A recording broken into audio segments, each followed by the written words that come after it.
দেখেন, সারা পৃথিবীতে একজন ব্যক্তি, মানে আমি জাস্ট আমার কথাই বলি। একটা সময় আমি বাংলাদেশ সেনাবাহিনীতে যাওয়ার খুব ইচ্ছা ছিল। আমার ইচ্ছা ছিল সেনা অফিসার হওয়ার জন্য।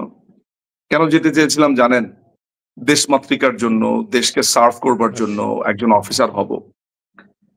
একটা সময় আমরা যখন সেনাবাহিনীতে যেতে চাইতাম বা আমাদের বন্ধু-বান্ধবরা গেছে দেশের জন্য, দেশের সার্বভৌমত্বের জন্য, এই ছিল ইচ্ছা। একটা পর্যায়ে লক্ষ্য করলাম যে এই সেনাবাহিনীতে মানুষ যায় হচ্ছে মিশনে যাওয়ার জন্য। ওই মিশনে যায়, মিশনে গিয়ে কিছু ডলার কামায়।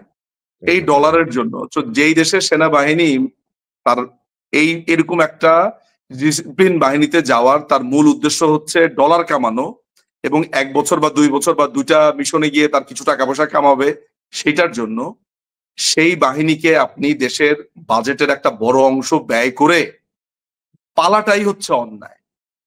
মানে এই সেনাবাহিনীর আপনি আপনার ফ্যামিলিতে যদি সেনাবাহিনীর কোনো অফিসার থাকে, ৯০-এর দশকে আপনি কি পরিচয় দিতেন? অমুক কর্নেল, তমুক ব্রিগেডিয়ার, আমাদের শ্রদ্ধা। মানে সেনাবাহিনীর নাম শুনলে যে শ্রদ্ধাটা, এখন আপনি সেনাবাহিনীর একটা অফিসারকে দেখলে মানুষজন রাস্তাতে, ওই যে দেখেন না একটা মেয়ে আছে সিথি না কি নাম জানো, সে তো রীতিমতো সেনাবাহিনীকে চর মেরে বসেছে দেখলাম। এখন তো সে এখন মানুষ স্টার হয়ে রাস্তাঘাটে গেছে। সেনাবাহিনীকে পেটায়। সে কিন্তু এখন ভালো কাজে তাকে সেনাবাহিনীকে বড় এখন ট্রলি করে ফেলছে। রাস্তাঘাটে মানুষ পেটায়।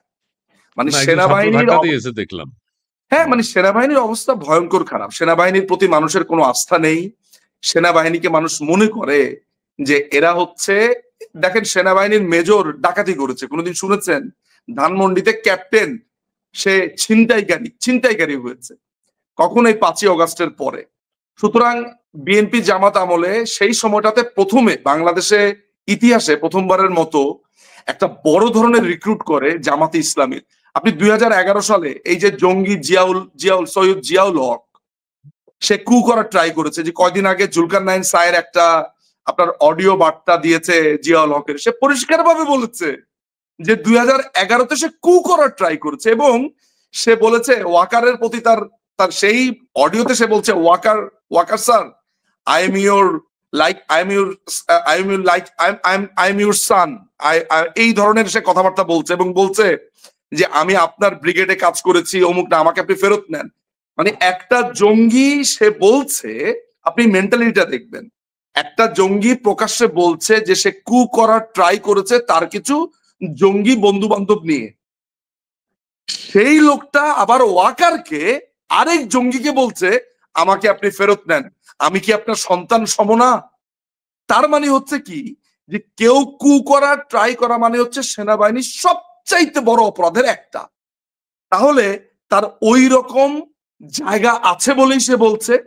ওই ধরনের সিগন্যাল, এই যে খিজির হায়াত খান নামে এক চলচ্চিত্র পরিচালক আছে, তার বন্ধু প্রকাশ্যে বলছে যে আমার বন্ধুকে আবার তার জায়গাতে রিইনস্টেট করা হোক।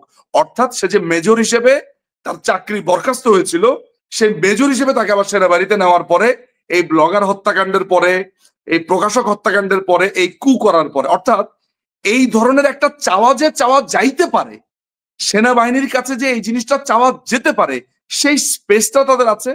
তারা এও বলেছে যে এই ৫ই অগাস্টের আগে, এই জুলাইতে তারা সেনাবাহিনীর সাথে এক হয়ে কাজ করেছে।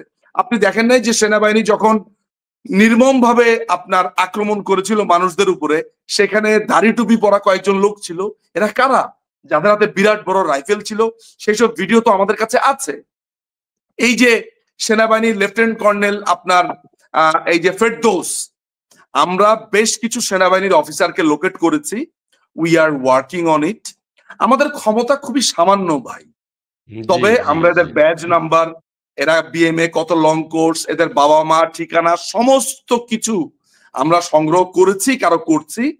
আমরা বিভিন্ন ফোরামে, আন্তর্জাতিক বিভিন্ন জায়গাতে এদের নাম দিয়েছি, এদের অপরাধের ফিরিস্তি বলছি এবং আমরা এটা করতে থাকবো।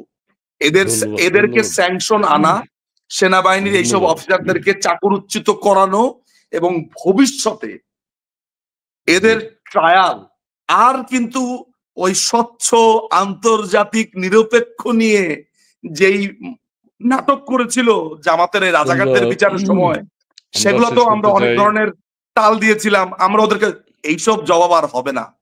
নেক্সট টাইমে এই বিচারের ফ্রন্ট লাইনে আমরা থাকবো। বিচার আমরা খুব ভালো বুঝি, ধন্যবাদ। ওই দিন আপনি টের পাবেন বিচার কত প্রকার ও কাকে বলে। এই নাম জেনে রাখেন নিজুম মজুমদার, এই নামটা এরা যেন জেনে রাখে। ক্ষমতায় যখন আসবো বিচার করব, এমন বিচার করব বাংলাদেশের মানুষ সেই বিচার দেখে হাততালি দিবে। বিচারও হবে, স্পিডি ট্রায়ালও হবে, এবং বাংলাদেশের এভরি নুক অ্যান্ড কর্নার থেকে এই মৌলবাদকে আমরা, এই প্রজন্ম কেমনে মুছে দেই সেটা দেখবেন। আপনার প্রোগ্রামের মাধ্যমে এই বার্তাটা দিয়ে গেলাম।